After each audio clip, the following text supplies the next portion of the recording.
बिस्मिल्लाहिर्रहमानिर्रहीम, अस्सलाम वालेकुम। मैं हूं आपका मेज़बान वसी शाह और आप देख रहे हैं पाकिस्तान टेलीविज़न की जश्न आज़ादी के सिलसिले में बपा की जाने वाली खुसूसी ट्रांसमिशन सलाम पाकिस्तान। और मैं आपसे आगाज़ में यही कहूँगा कि सलाम पाकिस्तान। और नाज़रीन गिरामी, आप जानते हैं कि ये अर्ज़ वतन है माँ अपनी और माँ तो सबको प्यारी है। ये अर्ज़ वतन है जाँ अपनी और जाँ तो सबको प्यारी है।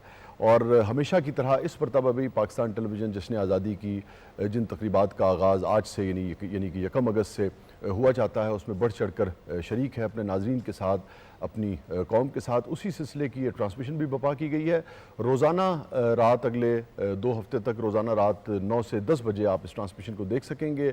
इसमें तहरीक आज़ादी के कारकुनान को भी हम कोशिश करेंगे कि वो तशरीफ़ ला सकें और दीगर मुख्तलिफ़ शोबाए जात के लोग जिन्होंने पाकिस्तान की तरक्की में अपना किरदार अदा किया, जो पाकिस्तान को एक तरक्की याफ्ता मुल्क देखना चाहते हैं, उन पर हम बात करेंगे। उनको भी इनवाइट करेंगे, वो यहाँ हमारे मेहमानों की सूरत में यहाँ मौजूद होंगे। ख़ास तौर पे हमारी यूथ, आप जानते हैं कि कायद ने यूथ को और तालिब इल्मों को अपनी तहरीक आज़ादी की जो जद्दोजहद थी उसका हरावल दस्ता करार दिया था। पाकिस्तान भी 60% से ज़्यादा नौजवानों पर मुश्तमिल है, तो ख़ास तौर पर हम यूथ को भी इनवाइट करेंगे कि यूथ अब इस सारी 7 दिहाइयों के बाद पाकिस्तान को कैसे देखती है, उन कुर्बानियों, उन काविशों को कैसे देखती है जो इनकी और हमारे बुज़ुर्गों ने, पुरखों ने दी थी। और उसकी सूरत में जो वतन हमें मिला है, जो जिस वतन की बागडोर हमें और हमारी यूथ को नसीब हुई है, ये उसको अब किस मकाम पर देखते हैं, आगे कहाँ ले जाना चाहते हैं और उसकी मंजिल की तरफ किस तरीके से आगे बढ़ना चाहते हैं, उनकी प्लानिंग क्या है, उनके ख्वाब क्या हैं।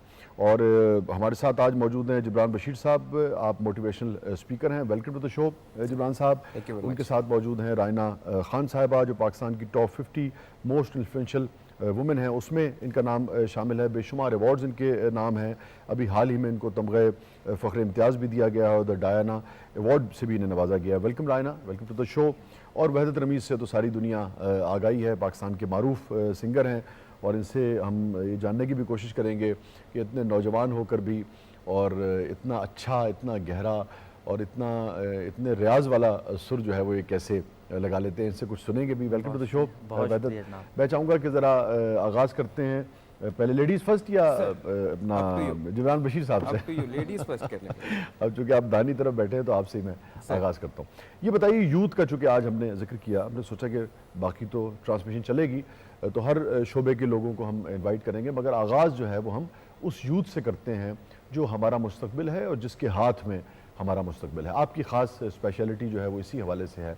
तो यूथ की डेवलपमेंट के हवाले से, ह्यूमन डेवलपमेंट के हवाले से इस वक्त आप कहाँ देखते हैं हमें? सर, पहली चीज़ तो ये है कि यूथ को अगर हम सामने रखें तो पाकिस्तान के पास ये सबसे बड़ी अपॉर्चुनिटी है कि जैसे भी आपने शुरू में बात की कि 60% से ज़्यादा यूथ है, तो एग्जैक्टली इस वक्त जो परसेंटेज है दैट्स एक्चुअली द 64%। और 64% जो लोग हैं वो 30 इयर्स की एज से कम है। ठीक है। तो अगर हम डिफरेंट रिपोर्ट्स पढ़ें इंटरनेशनल लेवल पे, UNDP की और डिफरेंट, तो वो कहते हैं कि ये एक ऐसी अपॉर्चुनिटी है कि अगर इस पूरी यूथ को एक डायरेक्शन मिल गई तो ये मुल्क कहीं से कहीं चला जाएगा। मतलब अगर हम उन्हें इसमें गेम्स खेलने से यस, निकाल और सकें। अगर कहीं पर उनको कहीं पे हमने लगा दिया मोबाइल्स के ऊपर, जो इस वक्त कहीं पे लगे भी हुए हैं ये, तो फिर ये एक तरह का ऐसा बम है जो खुद ही फट जाएगा। जी जी जी। तो इसलिए इनको डायरेक्शन देना बहुत ज़रूरी है। हम इसको अगर एक अपॉर्चुनिटी के तौर पे लें तो हम बहुत आगे जा सकते हैं। एक बात। अच्छा, अब यहाँ पर जब हम यूथ की बात करते हैं और जब ये देखते हैं कि 64% यूथ है, तो यूथ कौन है? यूथ ह्यूमन है, इंसान है। अब इसका मतलब ये है कि मेनली जो ह्यूमन ऑफ पाकिस्तान है वो यूथ पर मबनी है। लेकिन एक बहुत आप कह लें कि सोच तलब एक बात है, एक स्टैटिस्टिक्स हैं जो मैं यहाँ पर शेयर करना चाहता हूँ कि UNDP एक इदारा है, वो हर साल तमाम तर मुल्कों का 189 कंट्रीज का, हाँ जी, ये सर, 189 ममालिक का actually human development index calculate करता है। ठीक है, उस इंडेक्स के अकॉर्डिंगली पाकिस्तान जो है वो बड़ी तेजी से नीचे की तरफ आ रहा है, तनज़ली की तरफ। इस वक्त हम कहाँ खड़े हैं? हम इस वक्त 154 नंबर के ऊपर है आउट ऑफ 189 कंट्रीज, और ये इस वक्त लोएस्ट कैटेगरी के कंट्रीज के अंदर है। अब इसके अंदर आप कौन लोग हैं? यूथ है। ठीक है, तो अगर अगर हम इस वक्त इंडिकेशन देखें तो हालांकि आप हमारी देखिए प्राइम मिनिस्टर बहुत इस पे हम emphasize करते फोकस हैं, बहुत कर रहे भी हैं, फोकस बहुत रखते कर रहे हैं, हैं। लेकिन मैं आपको बताऊं उनकी कि तो यानी इसके कि पार्टी की उसकी स्ट्रेंथ ही स्ट्रेंथ youth भी रही है। यूथ ही है, स्ट्रेंथ भी यूथ है, लेकिन इस यूथ को एक है यूथ डेवलपमेंट, एक बज वर्ड है, लेकिन इस बज वर्ड को एक्चुअली टेक्निकली कैसे लेकर आगे बढ़ना है उसके लिए बहुत से काम करने वाले हैं। दो के गवर्नमेंट जब बहुत काम कर रही है, लेकिन मेरे नज़दीक जितना मैं समझ सका हूँ वो ये है कि क्योंकि देखें यूथ सिर्फ और सिर्फ शहरों में तो नहीं ठीक है, है, सरकारी सतह के अलावा अर्बन यूथ हो या रूरल हो, 5 चीज़ें आप क्या समझते हैं, 5 पॉइंट्स। मैं फिर रायना की तरफ बढ़ूंगा, फिर वापस आऊंगा, दोबारा आपसे बात करूंगा। 5 पॉइंट्स आप क्या समझते हैं कि इंडिविजुअली हर सतह पर हमें करनी चाहिए सरकार के अलावा? बहुत इंपॉर्टेंट आपका अच्छा क्वेश्चन है। Number 1 is character development, character education number 1 पे।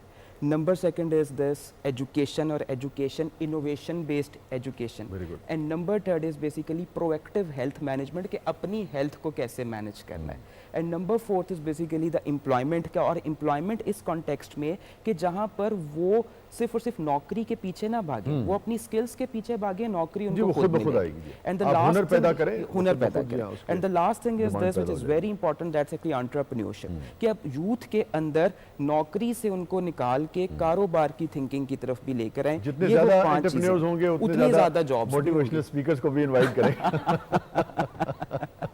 नहीं, ऑन अ लाइटर नोट मैं दोबारा आपकी तरफ आता हूँ। रायना, जरा आप बताइए हमें खासतौर पे अपनी अचीवमेंट्स के बारे में, और आप अब यहाँ से पाकिस्तान को कैसे देखती हैं, इस मुल्क को कैसे देखना चाहती हैं आप? अभी जिस तरह यहाँ पे बात हो रही थी कि यूथ के लिए काम करना ज़रूरी है, अभी कुछ महीने 1-2 महीने पहले ही प्राइम मिनिस्टर इमरान खान साहब ने नेशनल यूथ काउंसिल बनाई है, जिसका मैं एक हिस्सा हूँ।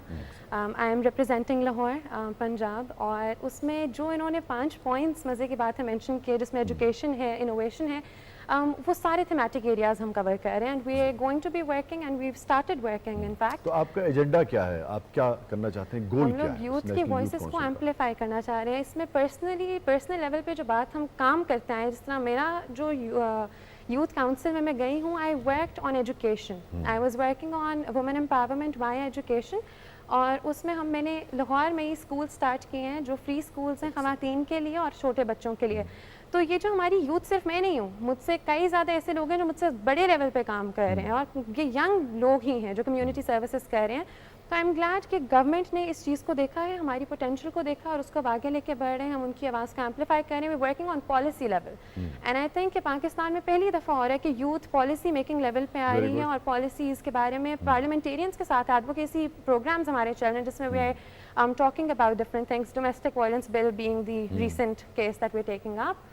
और मेरी अचीवमेंट्स, इससे पहले नेशनल यूथ काउंसिल में आने से पहले I was the global youth ambassador, और अभी हाल ही में मुझे डियाना अवार्ड से नवाजा गया, जो कि प्रिंस विलियम और प्रिंस हैरी अपनी मदर प्रिंसेस डियाना की मेमोरी में देते हैं, and I got it again for women empowerment and the work I have been doing in great. Pakistan. और जो नेशनल यूथ काउंसिल है, इसके क्या क्या और अगराज़ व मकासद हैं, किन किन एरियाज़ में उसके अलावा काम कर रही है? हम लोग पॉलिसी मेकिंग हमारा मेन है, जिसमें हम लोग नई पॉलिसी सजेस्ट करेंगे, एजुकेशन के हवाले से, हेल्थ के हवाले से, एम्प्लॉयमेंट के हवाले से, एंटरप्रेन्योरशिप के हवाले से।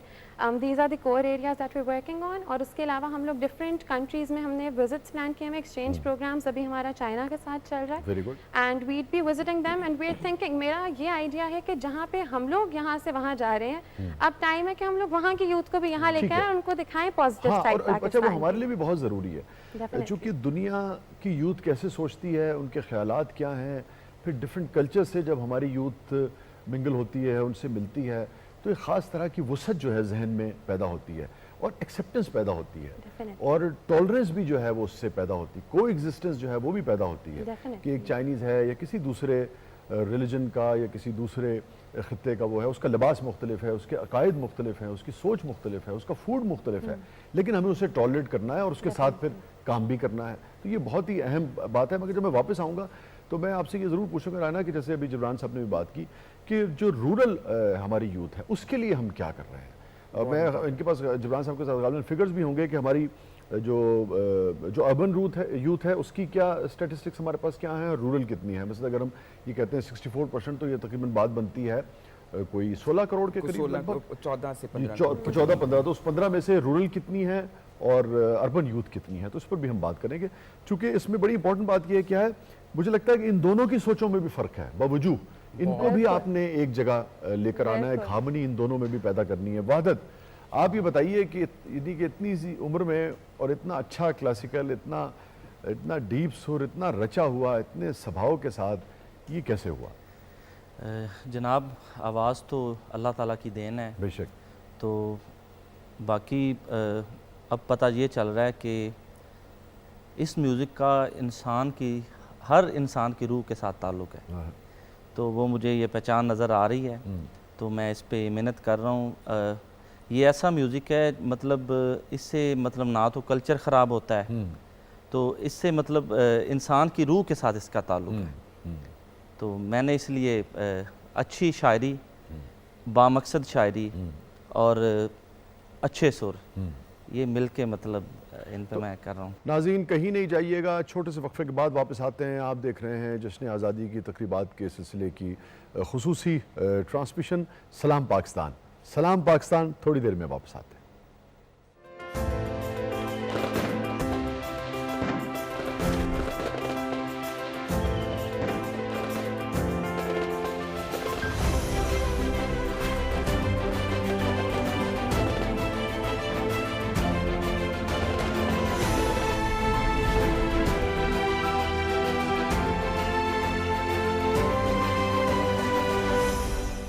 वेलकम बैक नाजरीन, प्रोग्राम में एक मरतबा फिर हाजिर खिदमत हैं। जश्न आज़ादी की तकरीबात के सिलसिले में पाकिस्तान टेलीविज़न की जो खुसूसी ट्रांसमिशन है सलाम पाकिस्तान, उसमें मैं एक मरतबा फिर आपको खुशामदीद कहता हूँ। और ब्रेक में हमें एक बहुत ही अहम, बहुत ही इल्मी, अदबी शख्सियत ने ज्वाइन किया है। आपको याद होगा जब हम रात गए किया करते थे तो अक्सर इनसे इस्तेफादा करते थे। हमें ज्वाइन किया है डॉक्टर ताहिर हमीद तनोली साहब ने। आप मारूफ स्कॉलर हैं, डिप्टी डायरेक्टर हैं इकबाल एकेडमी के। इकबाल एकेडमी जो इकबाल पर रिसर्च करती है, इकबालियात पर रिसर्च करती है और फिर इल्म की तकसीम वहाँ से होती है, इल्म फैलता है।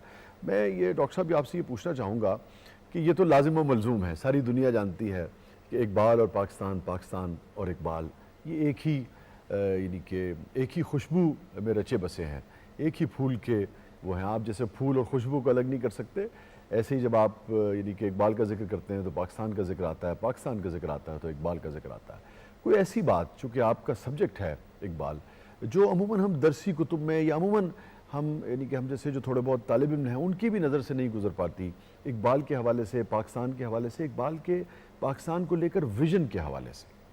जी हाँ वसी शाह साहब, वो आपने बड़ी बुनियादी बात की है कि अल्लामा इकबाल का ताल्लुक़ पाकिस्तान के साथ बिल्कुल ऐसी है जैसे खुशबू का ताल्लुक़ जो है वो फूल के साथ है या रूह का ताल्लुक़ जिस्म के साथ है। बेशक बेशक। अल्लामा इकबाल की फ़िक्र जो है वो जिद्दोजहद पाकिस्तान की रूह है। अगर अल्लामा की फ़िक्र को निकाल दिया जाए, क्योंकि मेरा आपका फासला अगर अल्लामा की नहीं है, मगर ये जो ज़मीनी अल्लामा की फासला है, फ़िक्र को मैं ज़रा सुन पाऊंगा तो फिर मैं हो सकता है क्वेश्चन अगर अल्लामा की फ़िक्र को आइसोलेट कर दिया जाए, अलग कर दिया जाए पाकिस्तान की जिद्दोजहद से, तो फिर आप इसकी किसी मंजिल का, किसी मकसद का तयन नहीं कर सकते। और आप देखें कि जितनी भी जिद्दोजहद हमारी तो जोग्राफिया रह जाएगा, जोग्राफिया रह जाएगा। और ये तब कमोबेश 1857 के बाद से स्ट्रगल मुसलमान कर रहे थे, लेकिन इसकी समत का तयन तब हुआ जब 1930 में अल्लामा इकबाल ने खुद बालाबाद दिया। यानी वो एक इतना बड़ा माइलस्टोन है कि जहाँ से आके आपकी जिद्दोजहद आज़ादी को एक डायमेंशन मिली, एक डायरेक्शन मिली, एक समत मिली। अच्छा, उसके बाद जितनी भी आप कोशिश हुई, आप देखें वो एक मकसद के तहत हुई। वही जो कोशिश थी जिसकी तरफ, वही मंजिल जिसकी तरफ अल्लामा इकबाल ने 1930 के खुतबे में इशारा किया था, 1940 में कायद आज़म ने उसको अपना एजेंडा बना लिया। और जब करारदाद मंजूर हो गई तो कायद आज़म ने एक तारीखी जुमला इरशाद फरमाया, अगर आज इकबाल जिंदा होते वो तो वो खुश होते, इशारा भी किया उसकी तरफ किया, तो वो खुश होते कि हमने उसी रास्ते का इंतखाब कर लिया जिस तरफ हम इकबाल बुला रहे थे। और खुतबालाबाद शाह साहब इतना इम्पॉर्टेंट डॉक्यूमेंट है, मैं आपको पूरे एतमाद से अर्ज़ कर रहा हूँ कि आज भी पूरी मुस्लिम वर्ल्ड में इससे कॉम्प्रिहेंसिव पॉलिटिकल डॉक्यूमेंट आपके पास नहीं है जो आज की तहजीबी, सियासी और जो चैलेंजेस है उनकी ज़रूरियात को पूरा करता हो। बहुत प्रोग्रेसिव, बहुत मॉडर्न और एक जदीद रियासत। और देखें उसके अंदर अल्लामा ने आपकी तहजीब को डिफ़ाइन कर दिया, आपकी सिविलाइजेशन को डिफ़ाइन किया और वो बुनियाद फराहम की कि आप क्यों अलग मुल्क का मुतालबा करें और आपकी बका का रास्ता क्या है। देखें अल्लामा ने हमेशा खुदी की बात की, खुदी जब फ़र्द में होती है तो मर्द कामिल बनती है, बेशक, और खुदी जब कौम में आती है तो पाकिस्तान बनता है। सुभान अल्लाह। और ये बात अल्लामा ने खुद कही। खुद वाला बात को जो एंड है इस बात पे है कि आप लोगों ने मुझे एक पैगाम के लिए बुलाया है, तो मैं आपको पैगाम ये दूंगा कि मेरी ज़िंदगी के मुताले का हासिल ये है कि इस्लाम पे जब भी नाजुक वक्त आया है, मुसलमानों ने इस्लाम को नहीं बचाया, इस्लाम ने मुसलमानों को बचाया। बेशक, कितनी बुनियादी बात है। बेशक। और मुसलमानों की बका इसमें है कि वो अपने आप को बनाएं। अलैकुम अनफुसकुम ला यदुर्रुकुम मन दल्ला इज़ इहतदा। तुम कुरान मजीद कहता है, ये आखिरी सेंटेंस है खुद बात का। अगर तुम अपने आप को बना लोगे, अपनी इज्तिमाई खुदी को तामीर कर लोगे, सारी दुनिया भी तुम्हारे खिलाफ खड़ी हो जाए, तुम्हारा कुछ नहीं बिगाड़ सकती। बेशक। तो अब कितना कॉन्फिडेंस दिया अल्लामा ने, यानी इज्तिमाई खुदी का जो वजूद है वो किस तरह से रियलाइज़ होता है, उसका पूरा जो मैकेनिज़्म है वो अल्लामा ने खुद बालाबाद में दे दिया। अच्छा, दूसरी बात जो इम्पोर्टेंट है शाह साहब वो ये है कि अल्लामा की शख्सियत इतनी जामे है कि वो आपकी सोसाइटी के हर सेगमेंट को एड्रेस करती है। बेशक। देखिए, हम पैदा होते हैं, स्कूल में जाते हैं, लब जी, पे जी, आती है जी, दुआ हाँ। बन के तमन्ना, पहाड़ और इकबाल को बकरी और सुनते उससे हैं, पहाड़ शुरू और होते हैं, बिल्कुल जुगनू से और छोटी छोटी बात, हिमालय से हम आते मर कभी जाते नौजवान हैं, मुस्लिम तदब्बुर जिंदगी में- गुजार के मौत की दहलीज पे जा पहुंचते हैं, इकबाल अभी बाकी होता है, जी जी जी जी जी। इकबाल अभी बाकी होता है। और उसके साथ भी इकबाल चलता है। जावेद नामा इकबाल की एक क्लासिकल मजमूआ है, और जावेद उनके बेटे थे, लेकिन यहाँ जावेद से मुराद इस कौम का हर नौजवान है। उसकी जो आखिरी नज़्म है शाह साहब, उसका उन्वान है खिताब ब नज़्याद नो, कि नई नस्ल से चंद बातें, and address to new generation. उसका जो आखिरी शेर है वो ये है कि सिर्र दीन मुस्तफ़ा गोयम तुरा, हम बकब्र अंदर दुआ गोयम तुरा। सुभान अल्लाह, सुभान। है नौजवान मुस्लिम, मैंने ज़िंदगी सारी एक काम किया, हाँ। तो मैं ये बताऊं कि इस्लाम क्या है, रसूलुल्लाह सल्लल्लाहु अलैहि वसल्लम का पैगाम क्या है, ये बताऊं। तेरे साथ मेरी वाबस्तगी का ये आलम है, मैं कब्र में भी जाके तेरे लिए दुआ करता रहूं। अल्लाह अकबर। यानी आप अल्लाह देखें, अकबर। इकबाल पूरी ज़िंदगी हमारे वाह साथ वाह रहता है। वाह। और उसके इलाही साथ आरज़ू मेरी यही है, मेरा नूर बसीरत आम कर आम दे। अच्छा, और उसके इससे आप उठें, इकबाल हमारे माजी को हमारे मुस्तकबिल से जोड़ता है। बेशक। क्योंकि दुनिया इतनी बदल चुकी है शाह साहब कि हमारा जो माजी था उसको जब तक आप आज के नैरेटिव में बयान नहीं करते, आप आगे नहीं बढ़ सकते। वो जो कनेक्टिविटी है वो इकबाल है। बिल्कुल दुरुस्त कहा। अच्छा, इसके साथ इकबाल मशरिक और मगरब को जोड़ता है। यानी देखें, इकबाल मगरब से पढ़े, जी जी। और मगरब के जो फर्स्ट हैंड जो उनका नॉलेज था, जो इल्मी सरचश्मे थे, यानी जिनका नाम लेके हम इल्म की सनद लेते हैं, जी, जी, जी। इकबाल उनसे मुस्तफ़ीद हुए। जी जी, मुस्तफ़ीद हुए, और बहुत ही एक आला ज़रफ़ी का हमेशा मुज़ाहरा किया, उन पर नज़में लिखी, उनको नज़्में ट्रिब्यूट उनको पेश किया। देखें जी, अल्लामा ने तो दुनिया बड़े जहान आदमी को की इकबाल ने विजडम दिया। को अप्रिशिएट किया। जी हाँ। आप जावेद नामा में देखें, जी हाँ। वहाँ पे आपको हिंदू विजडम मिलेगी, बुद्ध विजडम जी, जी, मिलेगी, संस्कृत का मार्क्स जिक्र के बारे मिलेगा, में क्या-क्या मार्क्स, नहीं फरमाया गया। ईस्ट और वेस्ट की दानिश आपको तो एक मिलेगी। बड़ी वुसअत नजर आती है। देखें, progressive, कॉस्मोलॉजिकल tolerant, विजन है इकबाल जी का। हाँ, एक काबिल इकबाल का दिया। कॉस्मोलॉजिकल विजन, जी हाँ। यानी मैं इसलिए अक्सर अर्ज करता हूँ कि हम खुशनसीब हैं कि हम इकबाल मंद हैं, वाह वाह, हमारे बेशक। पास इकबाल है। सुभान अल्लाह। जी रायना, आप ये फरमाइए कि जो रूरल यूथ है, हमारी गांव में बसने वाली यूथ और हमारे शहरों में बसने वाली यूथ, यानी कि लगता ये है कि भाई आप शहरों के लिए तो यकीनन नज़र भी आ रहा है, मगर आपकी इस पूरी प्लानिंग में, इस पूरी जो प्राइम मिनिस्टर ने ये अपना जो डेवलप किया है जो आइडिया, इसके अंदर रूरल जो यूथ है उसके लिए क्या है? रूरल यूथ जो है वो ख़ुद भी अपने आप को रिप्रेजेंट करी। वी हैव इंडिविजुअल्स जिनका ताल्लुक डीजी खान और उससे आगे कई फार फ्लंग इलाकों से भी है, जो आके हमारे साथ टेबल पे बैठे हुए हैं। हर इलाके से, हमारे पास कश्मीर से इंडिविजुअल्स हैं जो रिप्रेजेंट आप उन करें तक गिलगित पहुंच कैसे बल्तिस्तान से। एप्लीकेशंस रीच आउट की थी, एप्लीकेशन का एक प्रोसेस था ऑनलाइन जिसके थ्रू ये लोग आए थे, लेकिन वही बात आ जाती है, वो एप्लीकेशंस उन तक तो नहीं पहुंची यही मेरा जो सवाल था रूरल जो। एरियाज़ के अंदर है।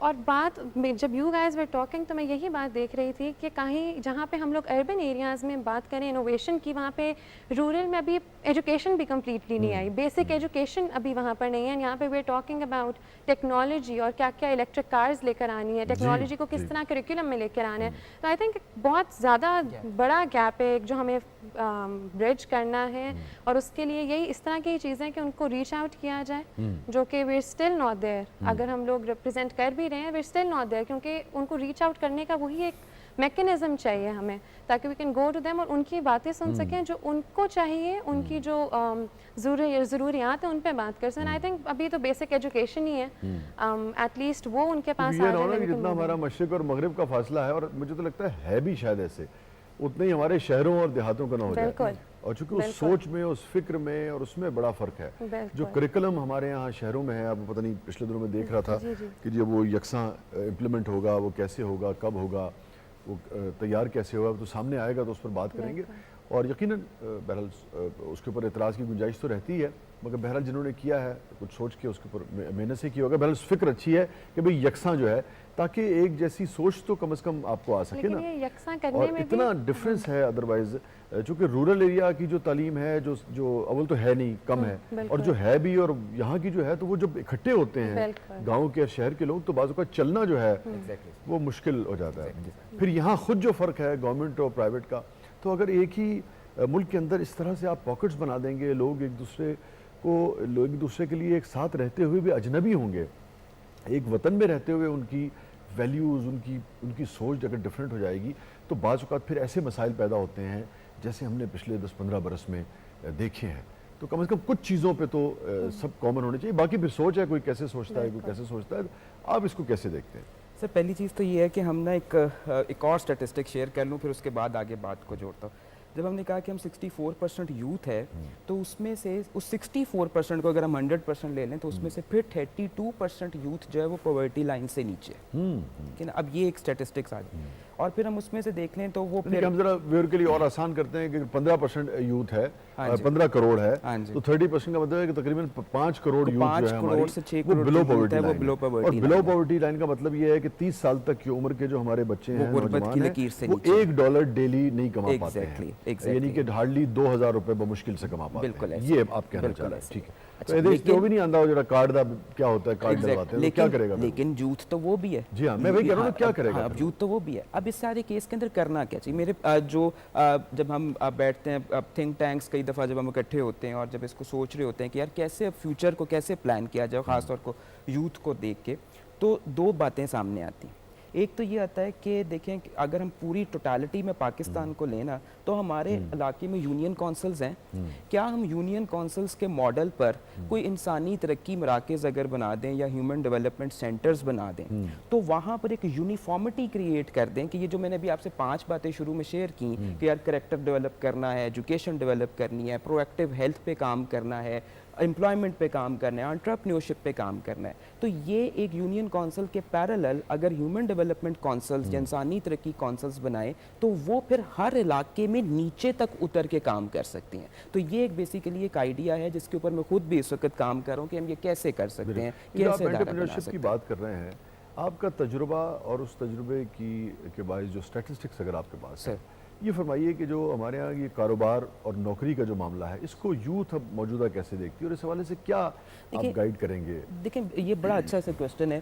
पहली बात तो ये कि देखें, हम एंटरप्रेन्योरशिप और फ्रीलांसिंग में ना फ़र्क समझ लें, या सेल्फ एम्प्लॉयमेंट में और एंटरप्रेन्योरशिप में फ़र्क समझ लें। मुख्तसर अगर आप बयान फरमा वो सकें। यूथ ये समझती है कि अपने लिए काम करना ये एंटरप्रेन्योरशिप है, लेकिन ये सेल्फ एम्प्लॉयमेंट तो हो सकती है, ठीक है, या ये एक फ्रीलांसिंग तो हो सकती है कि आप सिस्टम पे बैठे, आपने जो है वो कोई आउटसोर्सिंग का काम कर लिया और Service provider हो गए ना, और लेकिन आप आप। सर्वे पर। लेकिन एंटरप्रेन्योरशिप का मतलब ये है कि आप एक ऐसे कारोबारी शख्स बने जो खुद भी कमाए और और जिसके employment कारोबार की generate वजह करे। से फिर आगे एम्प्लॉयमेंट भी जनरेट हो, और फिर इस तरह के कारोबार करें जिसके अंदर फिर कोई तख्लीकी सोच हो, कोई इनोवेशन हो, क्योंकि अब जब तक कारोबार के अंदर कुछ नया नहीं ना होगा, उसके पिटने के चांसेस बहुत और ज़्यादा आप देखिए जिब्रान साहब कि इतनी बरकत है इसके अंदर। Exactly। मैं तो बिजनेस मेरा शोबा था, ये अलग बात है कि हमने उधर कुछ किया नहीं, मगर मुझे याद है हली कॉलेज में जब हम दाखिल होते थे तो उसके माथे पर यानी कि आक़ाए दो जहाँ सरकार दो आलम सल्लल्लाहु अलैहि वसल्लम की एक हदीस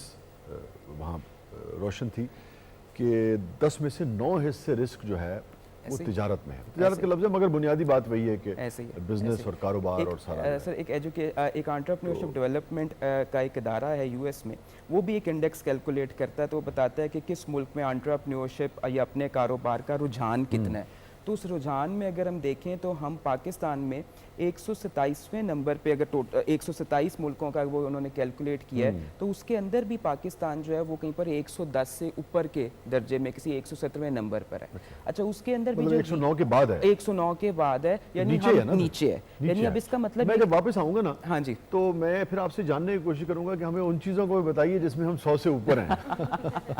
आपकी बात मैं चाहूंगा, अगर एक आध जुमला तो मुकम्मल कर लीजिए, नहीं तो वापस आ सर बस वो आज प्राइम मिनिस्टर साहब ने कहा है कि हम टॉप 3 के अंदर हैं जिन्होंने कोरोना को बहुत अच्छे तरीके से नहीं, वो सेव तो किया किया है। है। और वो तो ये देखिए, मैं तो ये अपने बहुत वो सक्सेसफुल बात जो टीवी के जो निजी चैनल के जो सियासी शोज है उसमें भी हम कहते हैं तमाम तर तनकीद के बावजूद को वो एक ऐसा क्रेडिट है जो प्राइम मिनिस्टर इमरान खान से कोई Exactly, नहीं बेशक उनका छीन है। सकता है। छोटे से वक्त के बाद वापस आते हैं। आप देख रहे हैं जश्न आज़ादी की तकरीबात के सिलसिले की खुसूसी पाकिस्तान टेलीविजन से नशर की जाने वाली ट्रांसमिशन सलाम पाकिस्तान।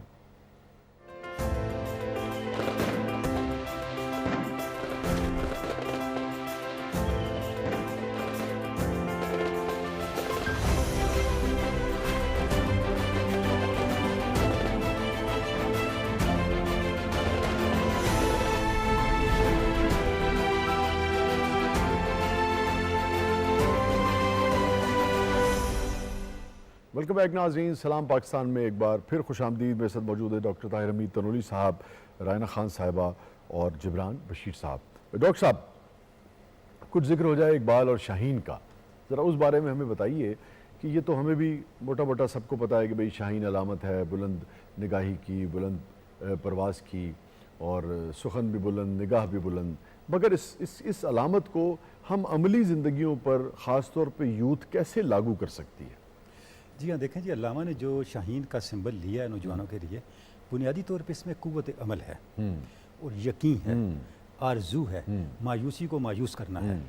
ये जो सिफ़ात हैं शाहीन की, अल्लामा नौजवान नस्ल में इनको देखना चाहते हैं और अमलन इन सिफ़ात को लेके आना चाहिए। अभी जो डिस्कशन हो रही थी तो अल्लामा की ज़िंदगी का एक वाक़या मेरे ज़हन में आया।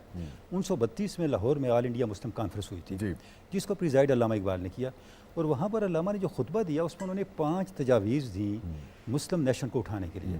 उसमें एक तजवीज़ ये थी कि शहर से लेके गाँव तक कल्चरल ग्रुप्स बनाए जाएँ, ऐसे कल्चरल ग्रुप्स बनाए जाएँ जिनकी असास न सियासत हो न मज़हब हो। अरे वाह!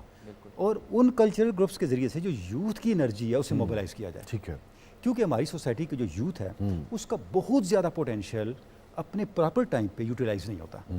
अच्छा, जब तक आप उसको यूटिलाइज़ नहीं करते, उसको एक्सप्लोर नहीं करते, उसके सामने एक अपॉर्चुनिटीज़ नहीं रखते, तो क्या होता है, सोसाइटी मुअत्तल हो जाती है। मुअत्तल हो जाती है, और फिर सिर्फ मुअत्तल भी गालिबन डॉक्टर साहब नहीं होती, वो मनफी सरगर्मियों में फिर जाता है। साफ ज़ाहिर है, उसका दोहरा ये नहीं मसला कि वो ये है होता कि आपके पास उसका एक एनर्जी potential है, इस्तेमाल नहीं जब किया, आप उसको यूज़ नहीं करेंगे, दूसरे अब उसी बिल्कुल को दुरुस्त आपने फरमा रहे मनफी हैं, उसमें वो आपने कहते हैं ना, कर खाने खाली रहा दो में गिरत, जी, तो वो दूसरी तरफ चला जाएगा, उसका नुकसान होगा। तो अल्लामा ने ये जो तजवीज़ दी थी, मैं समझता हूँ कि आज भी उतनी ही रेलेवेंट है, बल्कि ज़्यादा रेलेवेंट है जितनी उस ज़माने में थी। क्योंकि यूथ देखिए ना, यूथ एनर्जी का नाम है, एनर्जी का नाम है, ठीक है ना, और ये अब उस खास एनर्जी टाइम को है, आप किसी तरफ अगर नहीं लगाएंगे तो कहीं ना कहीं और से ये तो उम्र का एक टूटेगी। खास हिस्सा है। अगर आप उस हिस्से में इसको एक डायमेंशन नहीं देते तो उसकी बाद की ज़िंदगी भी उसके मनफी असरात रहते हैं। अब देखिए, अल्लामा यूरोप में थे तो कुछ नौजवान अल्लामा को मिलने के लिए गए, तो मुलाकात के बाद उन्होंने कहा जी हमें ऑटोग्राफ दे दें। तो अल्लामा ने अपना एक शेर लिख के दिया, बड़ा कमाल शेर है, साथ उन्होंने उसका तर्जुमा भी लिखा, चुना बजी अगर मरगे मास्त मरगे दवाम, खुदा से कर दे खुद शर्मसार तर गर्दत। सुभान अल्लाह, इस तरह ज़िंदगी गुजारो। वाह वाह वाह, अगर हमें मौत आनी हो तो अल्लाह हमें मौत देने के बाद फरमाए कि इसे जिंदा रहना चाहिए। वाह वाह वाह वाह, ठीक है, इसकी ज़रूरत थी अभी। क्या क्या तो यानी आप इस तरह से अपने आप को बनाओ कि आप खालिक भी दूसरों खुश के हो लिए, जाए। खालिक के लिए भी वाह, सरापा नाज बन जाओ। वाह वाह वाह। तो ये कब पॉसिबल है? ये उस वक्त पॉसिबल ठीक है है। जब प्रोग्राम- आप यूथ के अंदर यकीन पैदा करें। जी, प्रोग्राम बिल्कुल चूँकि आखिरी लम्हात में, मैं चाहूँगा कि रायना आखिर में आप क्या कहेंगी इसी यूथ के हवाले से, और जो रूरल एरियाज़ की हमारे गांव के मुज़ाफ़ात के कस्बा जात की यूथ जो है, नौजवान अगर देख रहे हैं और वो इस प्रोग्राम में अपना हिस्सा डालना चाहते हैं, अपनी सलाहियतों का इजहार करना चाहते हैं, कुछ पार्टिसिपेट करना चाहते हैं, तो कैसे रब्ता कर सकते हैं? ये जो प्राइम मिनिस्टर का प्रोग्राम है ख़ास तौर पर। ऑफ कोर्स हमारा कामयाब जवान प्रोग्राम चल रहा है जो इस गवर्नमेंट के थ्रू उस पर नंबर्स भी दिए हुए हैं, जो यूथ इंटरनेट एक्सेस नहीं कर सकते उनके लिए नंबर्स प्रोवाइडेड हैं, जिसमें आप डायरेक्ट उस्मान डार साहब के साथ मीटिंग्स भी कर सकते हैं। You can talk to them, अपने आइडियाज़ आगे लेके जा सकते हैं। इस तरह की काफ़ी मीटिंग्स हो चुकी हैं, काफ़ी होनी है। उसके अलावा अभी हम लोगों ने जो काउंसिल बनाई है वो एक नेशनल लेवल पर बनी है। इसके बाद हम लोग प्रोविंशियल लेवल पर आएंगे और फिर district wise we'll go to these areas, और जितने लोगों को रीच आउट कर सकेंगे करेंगे। और वही बात हो गई जो इन्होंने अभी मेंशन किया, very learning experience for me. मैंने यहाँ आके इतना कुछ सीखा इस छोटे से प्रोग्राम में भी, कि आप किसी भी मज़हब से हैं, किसी भी इलाके से हैं, जैसी मर्ज़ी आपकी आप ब्रिंगिंग है, you are from a wealthy background, you from an underprivileged background, what matters is कि आप अपने मुल्क के लिए क्या सोचते हैं और क्या करते हैं और क्या कर रहे हैं। तो जो भी मुझे देख रही है यूथ अभी, मेरा आपके लिए यही पैगाम होगा कि आप जिस भी मज़हब से हैं, जिस भी इलाके से हैं, इसको अपनी रास्ते में एक रुकावट नहीं बनने देना। आप पाकिस्तान से हैं, आप पाकिस्तानी हैं और आपने पाकिस्तान के लिए काम करना है और हम आपके साथ हैं। जिब्रान, सर, दो बातें। पहली तो ये कि अब वो अर्बन यूथ हो या रूरल यूथ हो, इन सारों के लिए हमें एक काम लाजमी करना है और वो है करैक्टर डेवलपमेंट का, किरदार साजी का। और किरदार साजी के अंदर 3 चीज़ें हैं कि एक, यूथ अपनी नीयत साफ़ रखे, दूसरा हमेशा सच बोले, और तीसरा रिस्क हलाल कमाए। वाह। अगर ये 3 चीज़ें हम अपनी यूथ के अंदर डाल देते हैं तो वही इकबाल का नौजवान है और वही जो है इस मुल्क को आगे लेकर जाएगा। ये मेरी एक बात। दूसरी बात जो है वो ये है कि मेरी यूथ को ये मैसेज है कि अपने आज को अपने गुज़रे हुए कल से बेहतर करें और अपने आने वाले कल को अपने आज से बेहतर करें। ये यूथ को मैसेज है। और आखिर में मेरा एक ख्वाब है, एक विज़न है पाकिस्तान के लिए। 2047 है, 100 साल पाकिस्तान के कंप्लीट होने हैं। तो दिस इज़ द विज़न कि हम लोग मिलकर पाकिस्तान को उस 154th नंबर से उठा के दुनिया के 10 बेहतरीन ममालिक की सफ़ में लेकर आए इंसानी तरक्की के एतबार से, ताकि जो है हमारा इंसान जो है वो जब तरक्की करेगा तो मुल्क जो है वो खुद ब खुद तरक्की करेगा। बहुत बहुत शुक्रिया जिब्रान साहब। आप मेरे पास अभी वक्त है या जी हाँ, जी हाँ, बहुत बहुत शुक्रिया जिब्रान साहब, बहुत बहुत शुक्रिया राना साहब आपकी तशरीफ़ आवरी का। डॉक्टर साहब बहुत बहुत शुक्रिया आपकी तशरीफ़ आवरी का। नाज़रीन गिरामी, ये आज का शो था। अगले 2 हफ्तों तक हम रोज़ाना रात के इस पहर आपके साथ हुआ करेंगे। 9 से 10 बजे तक आपके साथ हुआ करेंगे। आप अपनी जो तजावीज़ है उससे भी आगाह कीजिए, आपको प्रोग्राम कैसा लगा इससे भी आगाह कीजिए। हम कोशिश करेंगे कि हमारा प्रोग्राम जो है वो यूथ से और यूथ के जो आइडियाज़ हैं उनसे भरपूर हो, एक एनर्जी मिले आपको और इनके जो ख्यालात हैं वो सुनने का मौका मिल सके। अपनी राय से हमें ज़रूर आगाह कीजिएगा। और मैं जो अभी रायना ने बात की, मुझे बहुत ही खुशी हुई, बहुत ज़्यादा मुझे इस बात की खुशी हुई जो उन्होंने कहा। जैसे अब इन्होंने रूटीन में बिल्कुल चलते चलते एक बात की कि मैं यहाँ आई और मुझे सीखने को मौका मिला। तो मैं इसे कहूँगा कि ये रेसिप्रोकल होता है। मुझे भी इनकी बातें सुनकर बहुत कुछ सीखने को मौका मिला। ये जो सीखने का अमल है, यूथ अगर ये बात जान ले और ये समझ ले कि सीखने के अमल को अगर आप अपनी ज़िंदगी का हिस्सा बना लें तो फिर कोई आपका रास्ता नहीं रोक सकेगा, क्योंकि जो सीख लेता है दुनिया उसके पीछे होती है। कल इंशाअल्लाह अज़ीज़ 9 बजे दोबारा आपसे मुलाकात होगी। सलाम पाकिस्तान।